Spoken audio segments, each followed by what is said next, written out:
Hello, listeners. Welcome to another episode of Fermented Fiction, the podcast where we talk about stories, usually in the genre fiction categories, and by usually I mean always. We also drink beer sometimes. Podcast is also a story, so yeah, there's a narrative woven through this whole situation. Watch it back critically. You're sure to be impressed. Yeah. And if you're not, then well, the overarching maybe you just don't get it. Are very interesting. Yeah, no taste. You don't know art if you don't think this show is brilliant. Anyway, welcome to the show. Today we're going to talk about Robin Hobb's Assassin's Apprentice, the first of the Farseer trilogy. But before we do that, we need to do a personal update because I skipped right through it last time, and there was a little bit of uproar. Yeah. So we're gonna make sure it's made right this time. Gotta do it. Travis, what do you want to say about yourself? A little update. My girlfriend got a puppy. Yeah. And it's cute as hell. It is a It's a brat. It is a brat. Mm-hmm. Makes up for it in cuteness. It's a corgi puppy, so right now it's like 10 pounds and like this big. And they're adorable. That's awesome. So I've been helping to co-parent a puppy for a few weeks now. I also want to share a fun fact because I did the Italian impression and this whole show is chaos. I just watched a TikTok today that apparently, while filming The Sopranos, James Gandolfino got a random call. Picked up the phone, and someone who he apparently before his death was never able to figure out who, just said, "We love what you're doing, but a Don would never wear shorts." And then and the whole cast is like, "You just got called by the mob." Telling you don't wear shorts. Yeah, you don't want to do that. That's amazing. Nah. I believe it. Would never wear shorts. See, that's why viewers will notice that we are always filmed from the waist up. Absolutely. That way the mob won't get mad about our pant choices. Yeah. Because they're obviously watching. Yeah, they won't get mad at my vest and kilt combination. It's a bold move. It's a bold move, especially with the leggings, but I do like what you're doing over there. The person talking there about the kilt, that was Jeremy, and we also have Colin Poynton here with us, and then, of course, Travis Vermolem and Clay Vermolem, myself, hosting the show. Thank you for being here again. This is the podcast of the Cascade Writers, so thank you, Cascade Writers, for existing in general, and then thank you, Special Brews, for donating to our Beer of the Week, alcohol for the artistic fund. We really do appreciate it. Travis, you want to give a little summary of our book and talk about what's going on? Wait. Wait. I almost got away with it. Yeah. I almost got away with it. What was an update and found? I don't like the personal update. You know, I'm working on a way to even phase it out of my newsletter. I still need to have it in there, but I don't know. Writing the personal update's not my favorite thing. Talk about myself. It's not my favorite thing. What? You need to speak it. I just spouted a James Gandolfini fact for mine. Like, it doesn't have to be that person. I know. It can almost not matter. Remember when Travis talked about his friend getting stools? Yeah. Yeah. That was a solid update. That's true. Well, I got new chairs. Oh, hell They're yeah. pretty sweet. It was actually a pretty sick deal. We were at a friend's house, and they just happened to need to get rid of their chairs. And we just happened to be looking for chairs because we really needed them. Travis, you were there for Christmas. You saw. You needed some chairs. A major need for chairs up in the Vermolem household. You know how excited I am to hear that you got new chairs? I bet you're pretty excited. I bet you're pretty invested in me as an artist right now, and I do appreciate that. Riveting news. I know. Great news. They're floral pattern. They got a cool little black, some black woodwork. No. Yeah, dude. It looks like some lattice work, some vines, some flowers, some birds could live right up in that. and it's pretty sick. We got 6 of them to sit on now, and they're around our table, and it's like, whoa. 6? 6, dog. I put 2 in storage though. You don't always have 6 people to see, you know? But sometimes we do. And when we did in the past, they were sitting on like living room chairs that were like really low, comfy but low, or a director's chair that I have. So yeah, got chairs. There you go. Tell us about Robin Hobb. Tell us about tell us about the book. So Robin Hobb is a fantasy author who's been writing. I think she writes most of her novels in the same world, if I'm correct. But her first trilogy that kind of kicked off this whole world was the Farseer trilogy. We're talking about the first book today, which is The Assassin's Apprentice. It is about a bastard child named Fitz Chivalry, who is growing up in a small little, or not a small, pretty big little kingdom city where the king lives called Buckkeep. And just kind of him growing up as a bastard in a very like feudal society, how he has relationships with the royal family, how he has relationships with the people in the town, learning the magic system that Robin Hobb is creating. We'll get into a lot of those nitty-gritty details, but yeah, it's a fantasy story, and it follows this boy named Fitz Chivalry, and a lot of his tragedies and triumphs. Mm-hmm. That it does. Yeah. All right. And the name of the book is Assassin's Apprentice. That's probably a good plot point to tell people. Y'all should know about that. He is an apprentice to an assassin. It's right there on the cover, so that doesn't count as a spoiler alert, even though it is about halfway through the book when you get to that part. If you're reading the book and you're like, what? He's an assassin's apprentice? You missed something. Unless you've only read to about halfway through the book. Yeah. Okay. So we're going to do our second segment called Force Entrollment. We're going to roll 2 dice. The high roll will defend the first of the Farseer trilogy, regardless of what they actually think. The low roll will attack it, regardless of if they love Assassin's Apprentice or if they hate it. So, we ready to do this thing? You ready to roll? He's got the one ready. Yeah. Let's do this thing. Oh, yeah. Dice cam ready? We're ready. I already rolled. Ooh. Bow, bow, bow, bow, bow. Oh, snap. Nat 20? No. Pretty good, though. What'd you roll? Yeah, it's better than that. I got a 17. Right? 17? Right on. 17. That's 17, baby. Boom. Oh, yeah. Right on. All right. So that means I'll be defending Assassin's Apprentice, Jeremy, when Jeremy shoots the proverbial starter gun. Oh, yeah. So I came back from 2 weeks off, and I've lost twice. Yeah. this feels right. I feel at home. Good. Good. We're glad to have you back. I especially am, because I lost both times you were gone. It was so good. Tragique. Reggie. All right, so prepare. Get ready. Do some light stretching because we got some entrollment coming your way. In 3, 2, 1, go.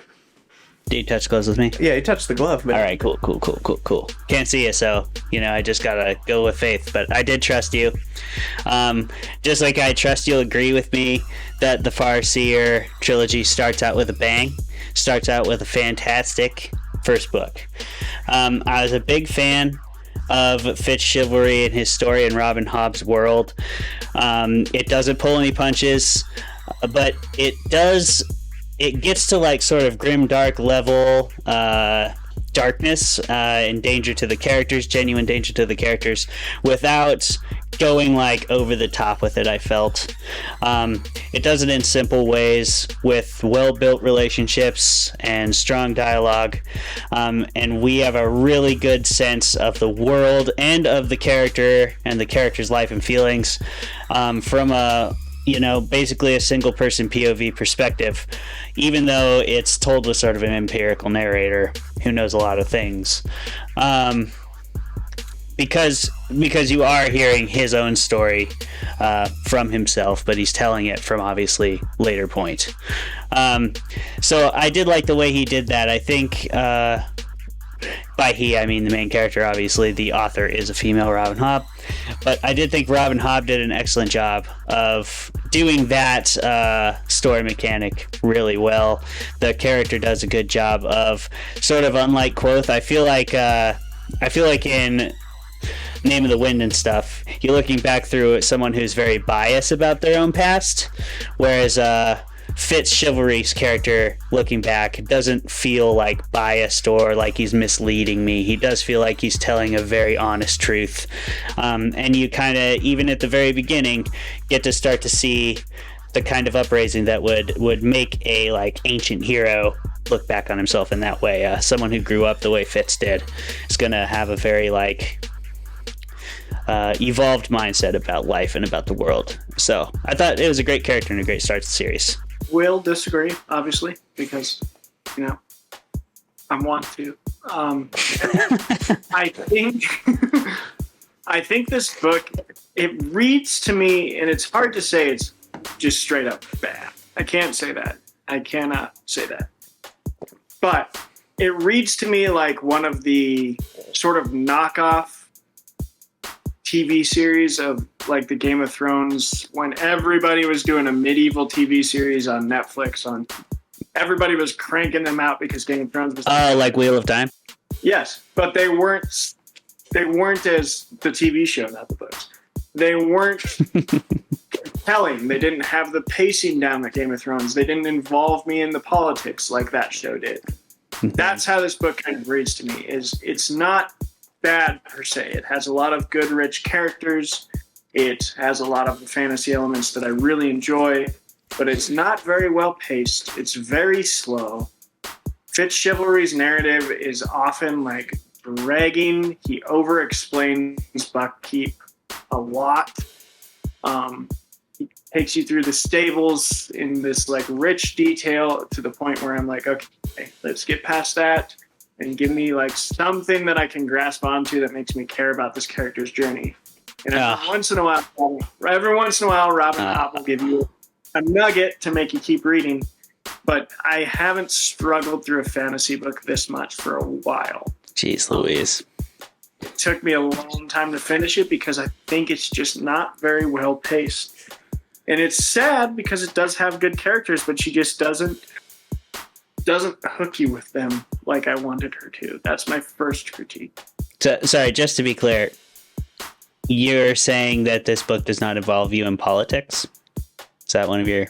No. I'm saying it does, but it doesn't do it in a well-paced manner. Like you compared it to Grimdark. Let's take Joe Abercrombie's debut novel. That had me hooked chapter to chapter. Could not put it down because he writes narratives, he writes his politics, he writes his action sequences very, very paced evenly well. You're threaded through the story in a breakneck speed, but it doesn't feel too fast. Robin Hobb is the opposite, where she doesn't have a whole lot of action and where she could have like used her politics, which are there, very prevalent, to lead that action, but I think her writing is too slow, too melancholic, too purple languagey, where you're seeing these through the eyes of Fitz, who's like describing everything in immense detail, and it just slows the reading pace down. My main critique is that she's not a very good pace writer.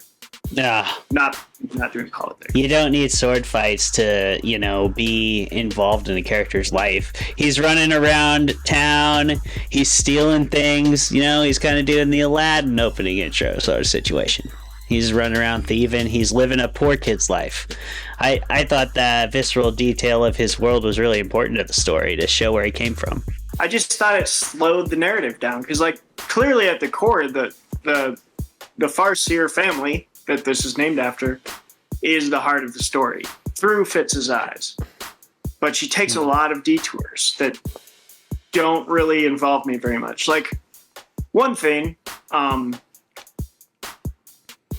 expected the romance to really kind of be elevated better in the story. I expected that to be a better element because I'd heard that. I'd heard people say, like, oh, you know, if you get sick of the, like, poorly written romance in Wheel of Time, which I will fully admit, one of my favorite fantasy series, Robert Jordan doesn't know how to write love. Not good.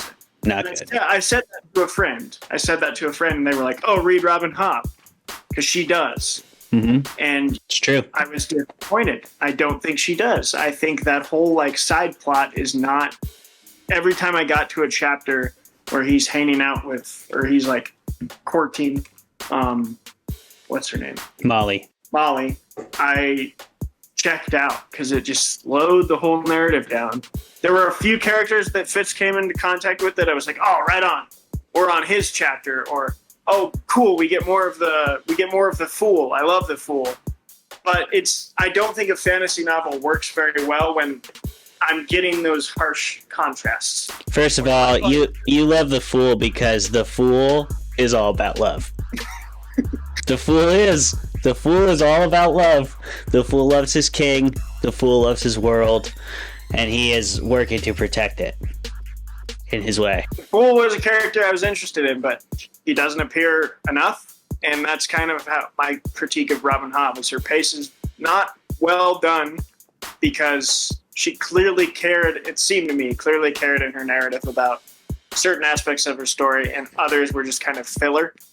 And as an anime watcher, not a hardcore anime watcher, but an anime watcher nonetheless, filler is the worst part of that experience. I don't think that's true. I think she's telling a bigger story, and she is doing it through unconventional settings is all, really. She's still telling about, like, epic conflict. It was epic to Fitz, you know? One of Fitz's lowest moments in that narrative is when Chade doesn't show up for the first time because Fitz actually did what he was supposed to do. And he has basically a crisis of identity to a point where he has, like, a literal mental breakdown. They don't know how to diagnose it because they're medieval people. But that's essentially what he's going through at that point in the story. And those are, like, that's just as big of a, like, mental battle as Bland Althor having dreams about demons, in my opinion. You say Bland Althor. Rand Althor was your favorite character, and you've told me as such several times. So, late book Rand was my favorite. I still just stick to the fact that I don't think, like, Chade. Yes, again, Chade. I liked the Fool. I liked any plot with Molly. Slowed the story down. Put the brakes on. In this first book, I'm halfway through the second, but in this first book, I had struggles really committing to the relationship between Fitz and Chivalry. Or not Chivalry. That was a weird relationship. Pretty much non-existent. Fitz's uncle's name. Verity? Verity. Fitz and Verity. Like, it's getting more prominent in the second book, but it took a long time for me to care about that relationship. Well, it's mostly with Burrich in the first book. Yeah. And see, I haven't... Oh, yeah. Oh, already? Yeah. Cool. I know. You got wrapped up in the wonder. I'm nuts. Beans, everyone. That was good. The Speed Racer one felt longer for some reason. That one went by quick. We talked over each other more in the other one. Yeah, there was a lot of back and forth. A lot of crosstalk. Oh yeah. All right. What? I'm Let's taking just enough to taste. do it. I just want to taste it. Yeah, that. Ooh. What a color. Look at that color. Oh. That's Look a burr. You won't see the color in Colin's tavern tankard here, but It's a nice color. You'll have to take our word for it. What is it? An amber? Yeah, you'll have to take our word for it that Colin's remained a nice color. And it was still the same color as Jeremy's. Yeah. The color did not fade in that span of time. He's been giving me different drinks this whole time. Sleight of hand. Still has color. Indeed. All right, this one is called Under Cover of Night because he's an assassin. That's why I picked There you it. go. Now, ooh, I do like that can. Isn't it neato? That right there is Nito Frito Bandito. That it's all those things. Cool can. Oh, Thank you, Special Brews, for Beer of the Week segment. As always, they hook us up with these beers. This is Under Cover of Night. It is a collaboration between Abomination Brewing and Barreled Souls Brewing, ooh, which I'm totally into both of those brewery names. yeah. There's their Barrel. It's hard logos. to get souls into a barrel. So, yeah, if you ever run into either of those two breweries or just want to drink a tasty beer, we do. What do we think of Under the Cover of Night? We don't know what do we think yet. What do we think? Yeah. It tastes a lot more Then we'll- like a root beer than you'd expect. Or maybe that's just me.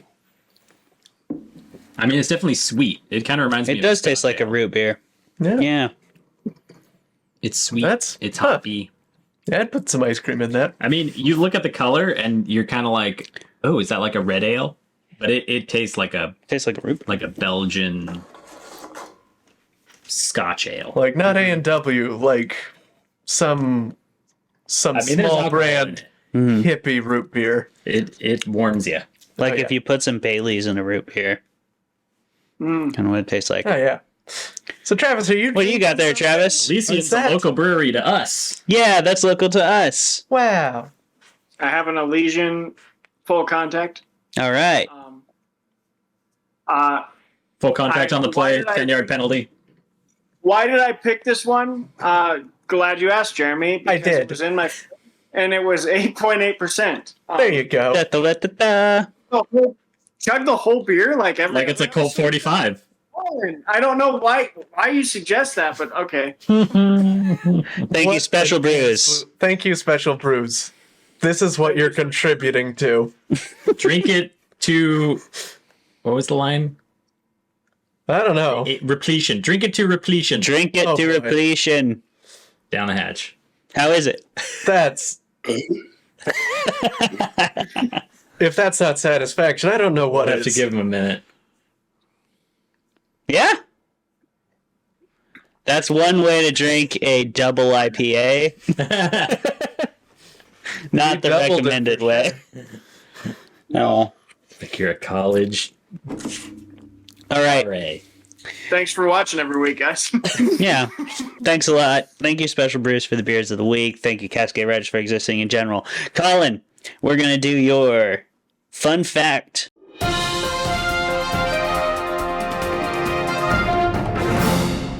Fun fact. What do you got? Something fun. Robin Hobb is a lady. Oh, snap. Thought for sure a Robin would be a dude. All right. That could have gone either way, honestly. Where did my notes go? Oh, Colin, I knew Robin Hobb was a woman as soon as I read the first part of that romance. I was like, oh no, this is not a male fantasy author. Yeah. Totally. So From his book. Not Robert Jordan. Didn't talk about Molly Nosebleed's bosom a single time. Margaret Astrid Lindholm Ogden. That's a I guess that's why you don't mouthful of use your real name. name on the cover of the book. Yeah. There's just not enough room. So anyway, she was considered a middle, I don't know what the word, like a type C, type B author until this series came out, and then she became much more popular. So she used a pen name. Maybe it's because everyone's sexist, who knows, but this was her big breakout. It sold especially more copies the more books she's written in it. And there are quite a few books, especially centered on Fitz and the Fool, that have come out more recently. So I think there was like a 10-year sort of gap in between it. in those characters, and she's written other stuff in the meantime. Sort of helped create the in her earlier work the urban fantasy genre. So she wrote another book that was more urban fantasy-ish before that was a thing. And that was sort of very genre setting. And the reception of the book was really good. And she got a lot of the ideas from, she was working on other stuff. And then this was like an idea she had to write down and put away. And then she was like, man, that sounds like really fun. It was kind of the thing that was getting in the way of her writing the other book she was in the middle of. So then, with her pseudonym, and she took it up after her first few books and went along with it, and had all sorts of influences, but it was relatively popular. Definitely, ended up good for her in the end. Mm-hmm. Mm-hmm. Yeah. Jeremy, Oh. you have notes.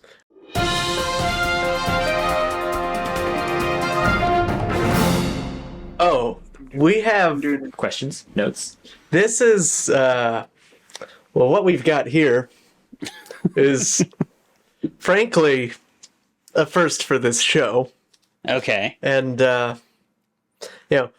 one thing, there's only one note that I have. One single note. Okay. You have note. I have note. It's a E minor. And it's it's a minor note for sure.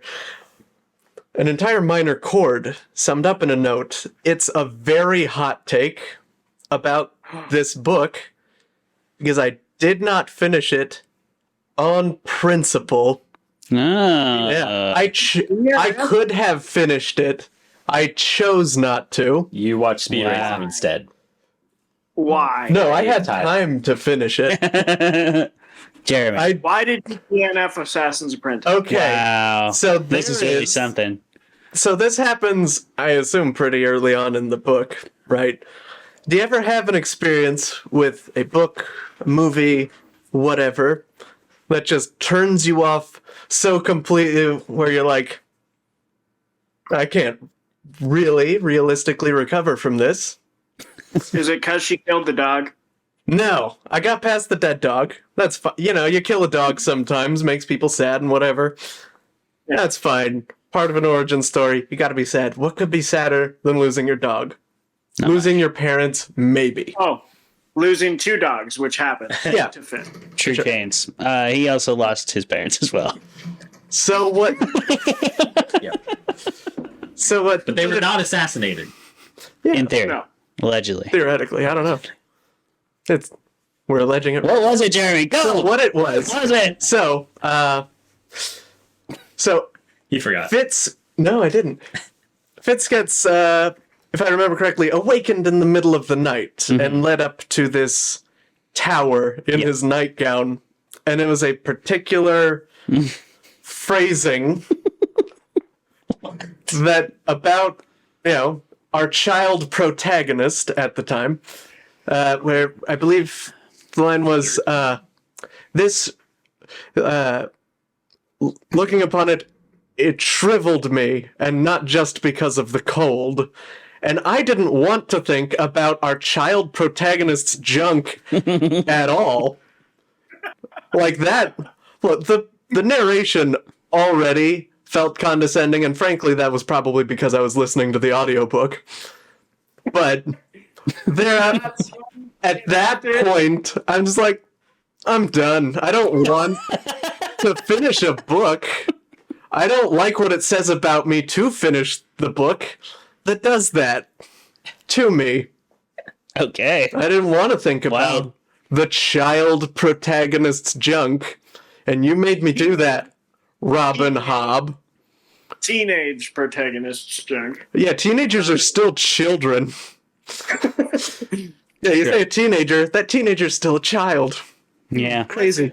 It made me think more accurately from you're a kid, you're a teenager, you're coming into your whatever, and they shrivel. It's gonna be on. Shrinkage. It's gonna be on your mind. is going to be on your mind. You know what? Yeah, It Fitz doesn't is have telling to you about be on your lips. You don't have to let the words out of your mouth. That's one of those thoughts. That's you how the think it, narrator remembers it, and bro. you just. I don't care how they remember it. I don't care if that's all Fitz was thinking about in the moment. Ah, You keep that one. You keep it in. All right. Keep it to yourself. Robin. Yeah. this Yeah. is you a out, guy Robin. who calls his bedroom the Lovenasium. It's so good. Yeah, keep it to yourself, Jeremy. Yeah, come on. I was. Clay brought it up. Look who's keeping things to themselves. Look around. All right. Wow, what a high horse. So yeah, that is High horse over my there. spicy hot take. Okay, Wow. well, Okay. that's pretty controversial. I know, right? We actually have, of all the things that I expected someone to DNF on this show, I did not think it was going to be Shrivelage. this one here. I'm a wild card, baby. This movie here, yeah, or this show, this book. I didn't think it was going to happen. This to this story. book. Yeah, this story. Use the proper Exactly. term. Yeah, go It's the figure. story. That's right. This is the I story of wasn't stories. avidly against DNFing as a whole. I would DNF no question. You would have totally Yeah. DNF Snow Such a Crash. stubborn Like it- bastard. But I am a stubborn and I'm going to finish that. I would have DNF. It hurt I a DNF. lot in me to not finish. Good. It should have. Yeah. It should have hurt just as bad as instantaneous shrivelage. I Hope would it did. love. That's I would like the fine, record of actually. I have only walked out of one movie in my life, and it was because Clayton made me walk out with him. It was really bad. I don't remember what it was called, but it was like a really bad The King Last Arthur movie. Legion. The Last Legion. Walked right out. a movie that literally Movies. nobody else has ever seen. It's so bad. I don't know why people do that. It was really bad. I must finish what I start. Not me. I walked out of Avatar. It's not enough I time. finished what Walked I out of a lot of start. things. Yeah, Not enough time. I agree, Colin. I agree. Walk out if you know. Like, what if it Put it down, man. Get out of there. like back to what the if it like, really sticks the landing? Then I give him a good chance. I wait a long time. I mean, I'll watch an hour. You know, if you don't have me within an hour, then that's on you. See, here's my logic, and we're getting a little off course, but I don't care. We're all the way off. We're all the way off course. Oh yeah, we're well past that, Travis. Here's my logic. I don't Okay. DNF and I don't walk out of things because I like to talk critically about things, and I don't think it's fair to somebody who's created something to talk critically about their product if I haven't indulged in the entire thing. I hold to the standard so stubbornly that I hated the show Friends 2 seasons in, and I watched the entire Oh my. show. Sweet Jesus. Why? It does. You don't have to. You don't have to do that.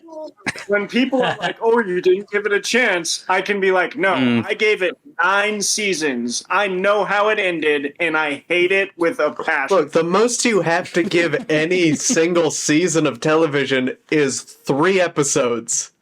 That's it.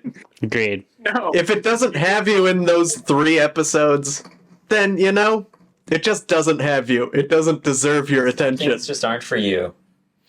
That is really interesting that you hated it 2 seasons in and you watched them all. That blows my mind. I can understand hanging on to like Supernatural that we actually enjoyed for like 5 seasons, and then you watched 10 more. That still a lot. I watched 1 more and I was like, all right, I'm getting off this train before it goes too far. I hate watched Friends for 7 years. Hate binged. How do you have time to do this? Like, why would you choose to spend your time How much doing rage do you have that you can just Anyway, do that? can we talk about what I thought? So of here's the real question: would you read every book in this series? this? You have started Yeah. it, but we're getting to his real opinion. I don't agree with what I said. Well, I agree with one thing I said. I like Assassin's Apprentice. I do think it's slow. I think Robin Hobb is a pretty slow writer. Like, it's... Yeah, Oh, yeah. I agree, 100%. Bit slow. It's good. It's Its slow. pacing is slow, but it's a good book, and I liked it. I love the story. I'm into the book. I'm gonna keep reading them, but they're not grabbing me like Name of the Wind did, which I liked that comparison because they have a similar style, and I do agree that Also a slow book. I like Fitz more as a narrator, but I also, for some reason, was grabbed by Rothfuss's pacing more. Agreed. I think Hobb, if I were to have rolled high, I think the thing to praise the most about these books is how she's done fantasy world scale world building for one city. Mm-hmm. And I would be curious to know if, because they were published a year, Martin published Game of Thrones a year after Assassin's Apprentice. I'd be curious to see if a little bit of Winterfell was inspired by Buckkeep, because she really, really makes you know that city. And I think that's cool, because so many fantasy series do this vast world building and you know the whole of the world and the kingdoms and everything. But Robin Hobb was like, no, you're just going to know this one keep like the back of your hand. And I really liked that. I like that a lot. That reminded me of Scott Lynch too. He is very know everything about Camor by the end of Loch Lamora, and because he does stay with that character, so you learn what that character learns, and they're told through very observant characters. So Fitz is like specifically trained to be really observant about everything. So it's an interesting way to show the world for sure. Yeah, I do think it's Even different. I do think it's an uphill climb and not a great decision to world build epic fantasy from a first person perspective. That is hard. Like Game of Thrones and with Kvothe, in the Name of the Wind, those are you get lots of perspectives in both those books. Whereas this is just all young adult, first person, and you're trying to bring in all that, especially from a kid's perspective. You consider this one young adult? Yeah. I don't necessarily. I mean, I guess with a young protagonist, maybe. But it reads like... It doesn't read like YA fiction. It gets dark. It's pretty dark. Like, lots of people die. People warned me about how bad Fitz's life is. Like, they're all... Like, I've read so many articles, watched a bunch of YouTube videos on, like, fantasy series where they're bad to the protagonist. Robin Hobb's Assassins or Farseer trilogy, Fitz Chivalry's life is just trash. And I was like, it can't be that bad. And then I read, I'm halfway through the second one. I'm like, this guy's life sucks. It totally sucks. Goes wrong. Yeah. Fitz does not have it easy. That's for sure. Yeah, but I think... I mean... I don't know. There are other examples in fantasy where characters have it worse. He is still a noble, and he's taught as a noble. True. So he has as much as he can eat at various points in his life, and he's taught by the best people around, and he has everything he wants. He's from noble blood. So, I mean, I appreciate Game of Thrones for its, here are characters who are starving and dying, and all their friends and family are murdered, and they're just trying to scratch by, and you really feel that intensity. Like, for a book that's called Assassin's Apprentice, it's not. I mean, it's just. You expect an Assassin's Apprentice to be a scrappy mongrel sort of character. Well, you do kind of get that from what I've read. Yeah, like he's definitely a scrappy mongrel. The whatever amount of the book I did complete before just checking out, Fitz goes from trauma to trauma to trauma, just the whole time, first person, described in excruciating detail. And if you're gonna use Game of Thrones as an example, I would counter that by just saying, dude, one of the worst lives in Game of Thrones is Sansa Stark's life. Sansa Stark's life is terrible, but she doesn't ever want for food. She doesn't ever even want for wine or for company, but everything in her life absolutely sucks. And Fitz's life is more like that. Like, Fitz starts out kind of like Arya, but where Arya goes out in the wild, if Arya would have got stuck, married to some noble, this is like what would have happened to Arya, and that's how I felt about it. Because sorry, go ahead, Trev. I think that like it touches. I think a lot of fantasy touches on the whole bastard thing of how much Tyrion. that was.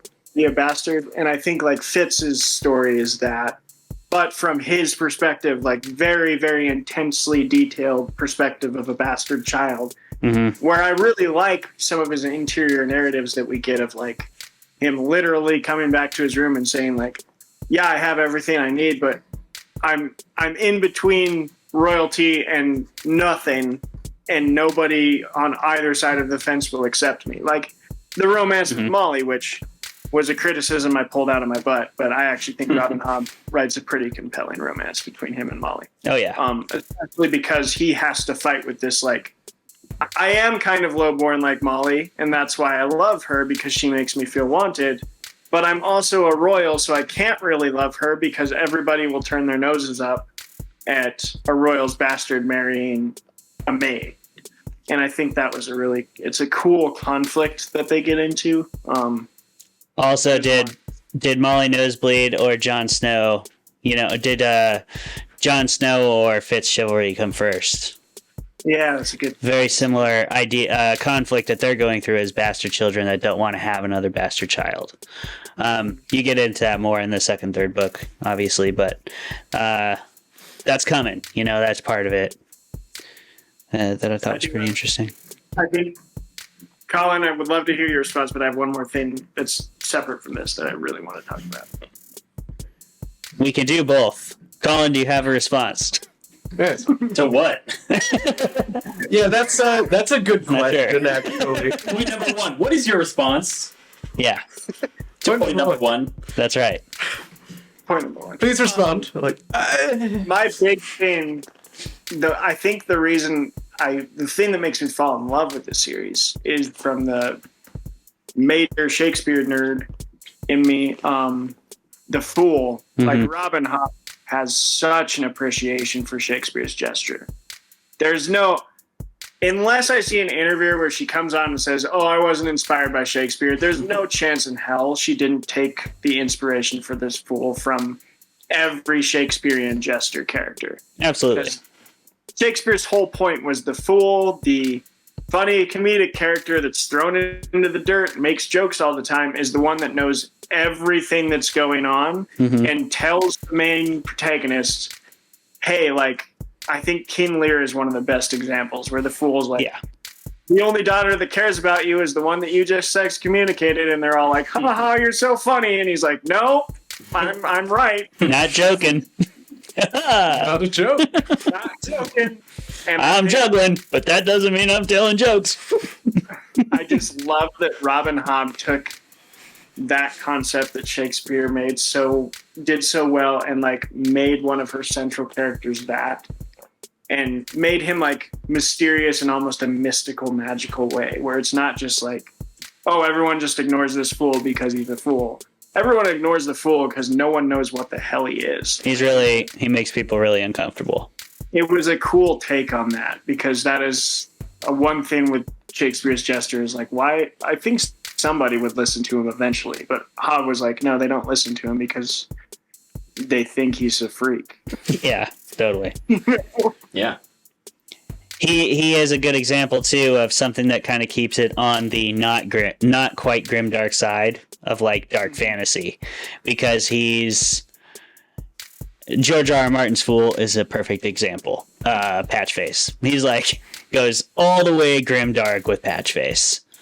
Where like anytime you start to think, oh, maybe Patchface actually is saying something that like matters, you're like, no, he just got drowned and has really severe brain damage. Yeah, he actually just got drowned in the ocean. Oh my god. I was. It's really hard to tell. I was pretty confident that Tyrion was not gonna die. Right. Because I felt like any author writes themselves as that character. No, totally. Yeah, You know, Tyrion's the a best. witty character who's not has no strength whatsoever, fails as an athlete in every regard, and instead gains intelligence. Like that's most writers. They're gonna write themselves as that character. So like I saw George Martin in Tyrion, and I was like, "There's no way this character is gonna be one of the ones that gets killed in this series." Tyrion's totally his favorite character, or Cersei. I can't tell. That is true. He loves Cersei. Classic. I'll tell you that right now. Yeah, she just keeps living. I think too. I think it makes us relate to Fitz more because, again, especially if you've read a lot of Shakespeare, like when I'm reading Fitz's narrative and I'm listening to how he describes the Fool and how he's one of the only characters that's like, oh, this guy's not an idiot. He like knows everything.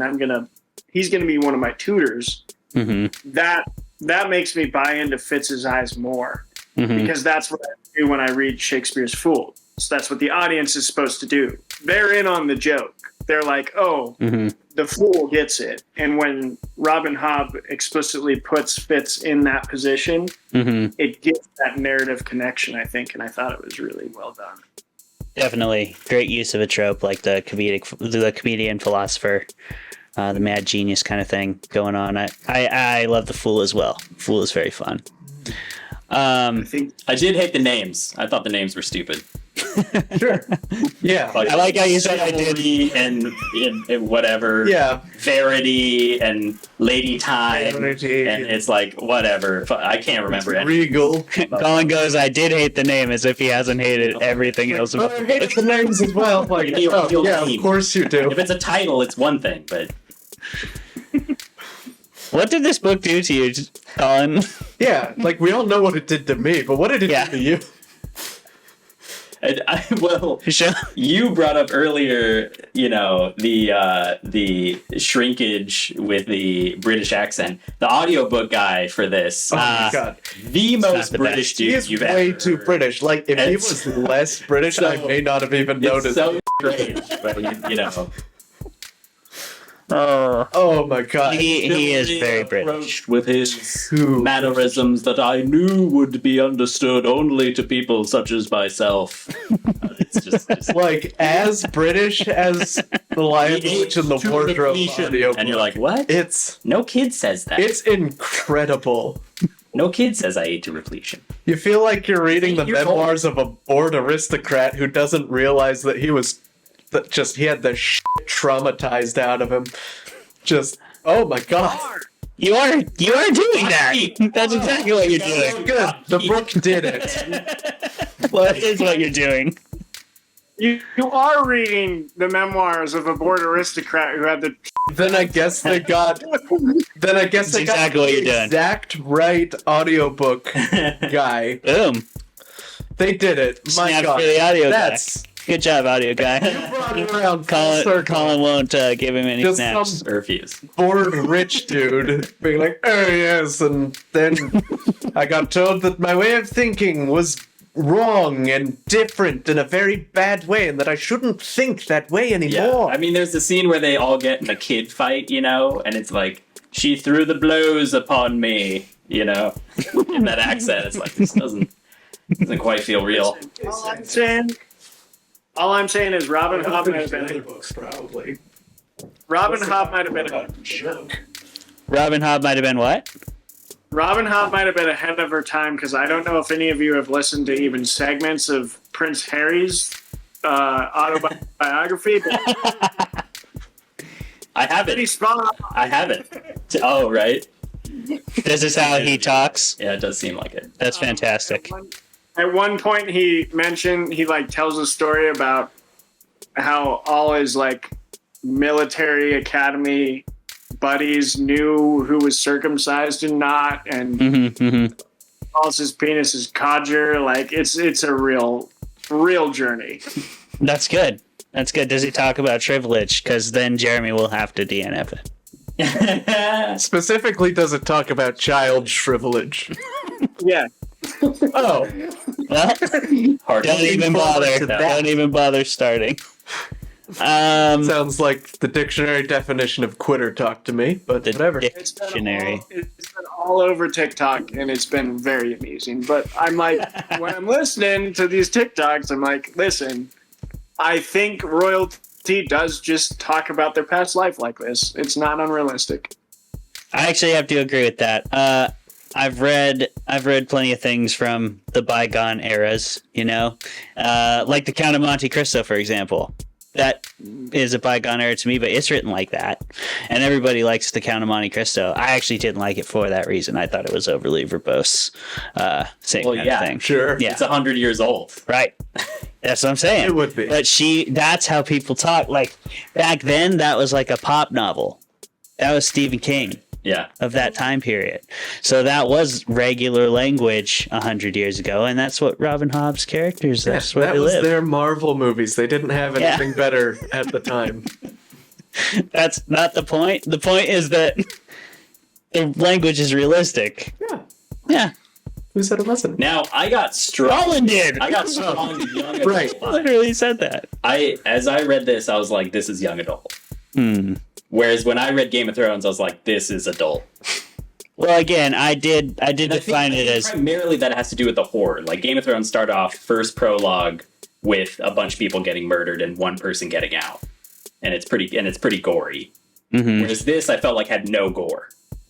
Like there's people puking and there's chamber pots and all that stuff, but it's very the death is pretty very tame. over the top. It's very subtle. It's much more subtle than something like Game of Thrones. This is true in the first book for sure. I think little less true later on, but you're not wrong in the first book. I agree. I think what Robin Hobb does is a lot like what Robert Jordan did. Oh yeah, there's a similarity for sure. They both straddle that. They straddle the classic fantasy that was too afraid to dive into those dark themes. Yep. But then like later on in their series, they're good like transition series because they straddle that line of classic fantasy and then they get into other themes. Whereas George Martin jumped right into that. And now like I referenced Joe Abercrombie, he's referenced as the King of Grimdark. That's the genre that they straddle. I think they straddle classic fantasy like Tad Williams and Joe Abercrombie. Robin Hobb and Robert Jordan are somewhere in the middle. Yeah, they both do later in the stories kind of take a harder turn towards the dark side. Obviously, Wheel of Time does that for sure. Yeah, you'll want to start join the dark killing side. everybody. So yeah, that's what else do we want to say about Robin Hobb or Assassin's Apprentice? Everybody, how many wanted? Huh? Well, I want to talk more if there's back and forth, but more on the YA thing. I think YA people equate it too much with violence sometimes. I think it's a lot less that. I think it's more of can teenagers and young kids like fully grasp the themes that are being addressed here? And I think it's true that in Assassin's Apprentice, probably yes, but they get a little more deep. Yeah, I think that I think this is probably paced too slowly to be like true YA, which I guess is just trash, but whatever. I mean, the reason why I bring it up is because publishers have rules. Like, you can't get your book published as a young adult novel unless it fits these parameters, right? And I feel like this book fits the parameters of what a publisher would say is acceptable as a young adult novel that we're going to publish next year for our July release, that sort of thing. Yeah, those parameters are pretty iffy, though. But they're made up. They're made up. Like, they don't have to be in the book. They just have to be like implied, and that's what the cover art is and stuff like that. Like they published Lee Bardugo's Shadow and Bone series is YA, and it's got like a lot of sex in it. True. Yeah, you'll want that. Yeah, young adult is not middle grade. No, young adult is young adult. Yeah. So young adult edgy. is like high school, and the idea is that people read up. So high schoolers are going to read college level, and like middle grade would read high school level. I suppose so. Yeah. It's just what I've been told. Friggin' why not? I don't know. Which, if that's the categorization, I would agree with you, Colin, that like I would assign this book to high school. I think they'd struggle with it. It's slow, but like I Yeah. think it's a book that they could grasp. Honestly, if you were about to teach a Shakespeare unit, this book might be a good place to start It could ease you in for sure. because it'll get you into some complex language. But I mean, it's the worst thing to do to students when you just drop them right in the middle of Shakespeare, Yeah. which is what most teachers do. They're like, "Yeah, we're doing Shakespeare," It's like we're doing. and you're like, "Who is Shakespeare?" What? I don't think it's the worst thing. I think the folly, which this is off base, but whatever. I think the folly of teaching Shakespeare is that people drop them into the text. You show Shakespeare first. Well, that's what I'm talking about. Dialogue, you have to see it acted, and then you read it. But teachers are like, oh, like Jeremy from 5th grade is going to read this. Passage, yeah. Like But 100%. that's exactly what I was talking about. You're picking me? I wasn't even That's on what I vets mean. back then.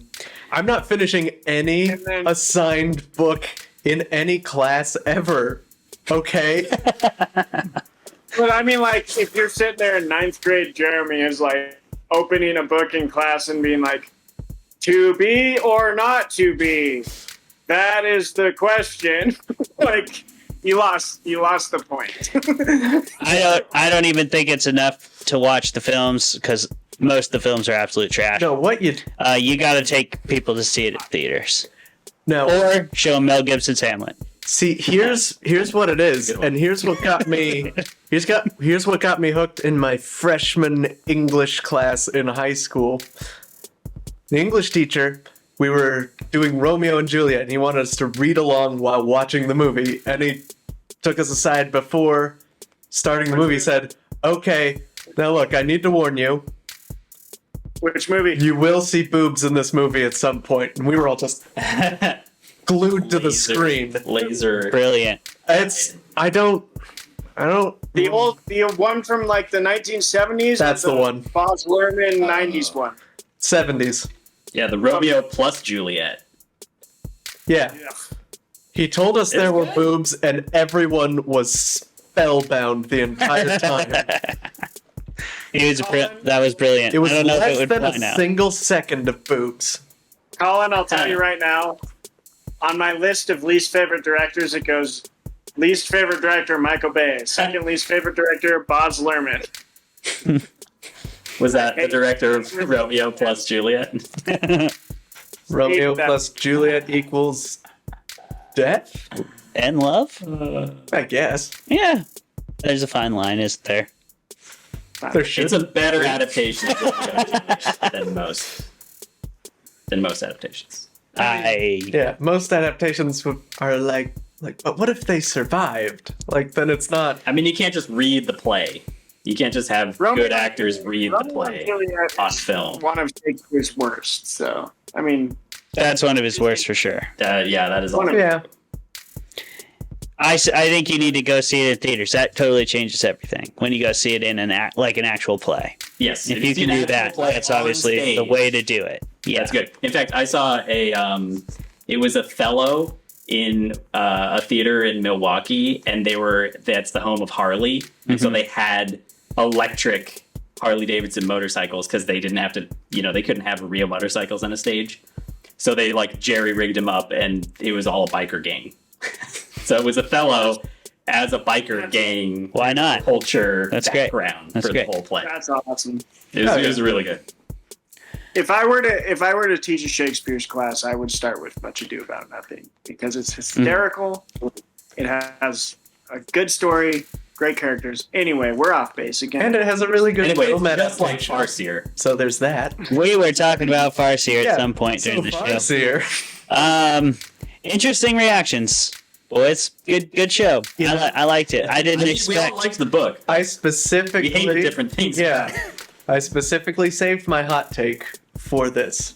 Good job, man. Yeah. We need ratings. We need ratings. Oh, Ratings, hot takes. boy, do we. Start with Jeremy because of the shrinkage. Absolutely. Okay. You're gonna want like Blackout 6 drunk or 7 with the good shrinkage. shots early on so that you probably miss the thing about the child penis.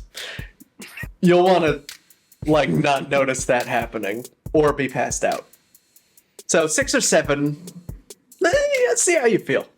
Could go up as high as 13. I don't know how long the book is. Long enough for 13. Long enough for 13, you Yeah. know? Could last you.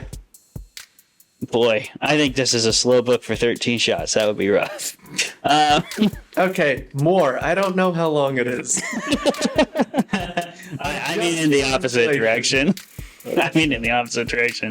I think I enjoyed Assassin's Apprentice. I'd probably just, drink a nice, 3 beers, 4 beer, 1 beer per setting. However many sittings I'm going to read it in. 1 beer per. A nice little tasty sipper, Yeah. Yeah. Maybe something like Under the Cover of Night 2. that tastes like root beer.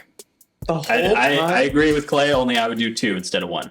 Oh, okay. All right. So you didn't hate Assassin's Apprentice? No, not at all. I couldn't say that I hated it. You didn't get far enough, did you? Yeah, no. I just stopped reading it on gonna- principle. I'm going to prove the chaos of our rating system by saying I wouldn't have this with beer. I would have a nice, Irish coffee. Mm-hmm. Because, I want a warm sipper because a Buckkeep feels like a warm fire. Yeah. Yeah, you want something that dulls you but But keeps you going. I also need something stronger than beer to deal with how much trauma. goes. Oh, yeah. There are certain When the second- scenes. When Yeah. the second dog dies, I need to have whiskey on hand. The second dog is too much. That's too many dogs. It's too many And let's dogs. talk about one more comment. Please do. All right, go for it.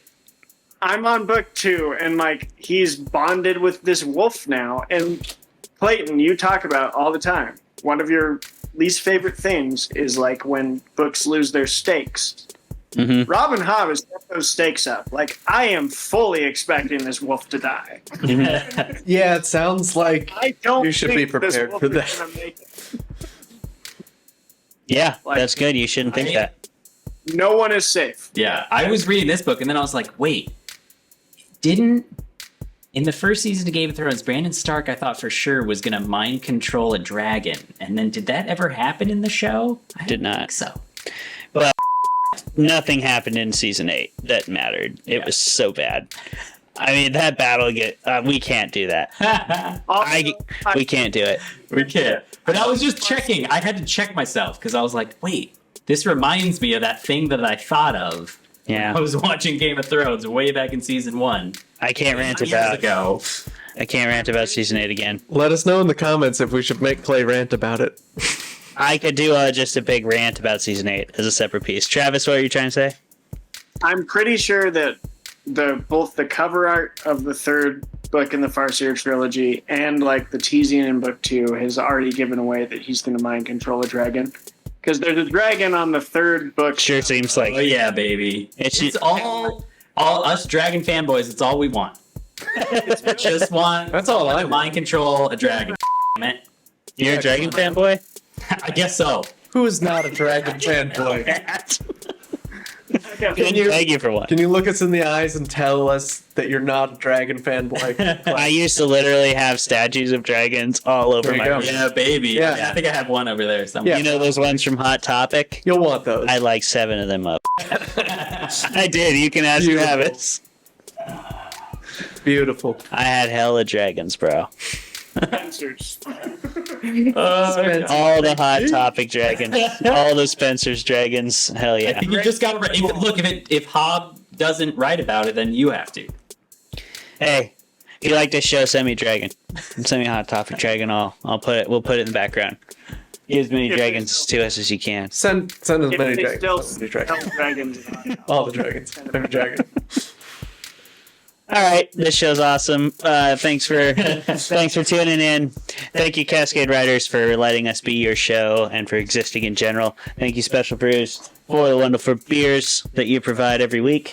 They're great. Thank you, Jeremy, for editing every episode. I do what I can. Thank you, Colin, for giving us a place to film and for helping us out get the technical things going and for kind of coordinating the Cascade Writers thing in general. Thank you, man. Sick. You're And welcome. Travis, thanks for taking time out of your really busy schedule to talk to a bunch of to three dumbasses that are really far away. We appreciate it. Good luck with Snow Crash. I'm sure you're finishing. So you're still finishing Snow Crash? That's your whole deal? I finish everything I start. Are you to the weirdly horny part? We need to know. I will finish Supernatural. Oh, buddy, what? I will. You don't need to. You're, I don't care. nobody's gonna think less of you. I finish what I start. So yes, I will finish Snow The Crash. question is, what sort of old man yelling do you do at the TV screen or the book? I hope it's good. The worse it gets as you go along. I don't talk during any show or movie or book. I don't old man yell. I just wait until things like this, where people are like, "What do you think of Supernatural?" Okay. Yeah. Oh, I've helped.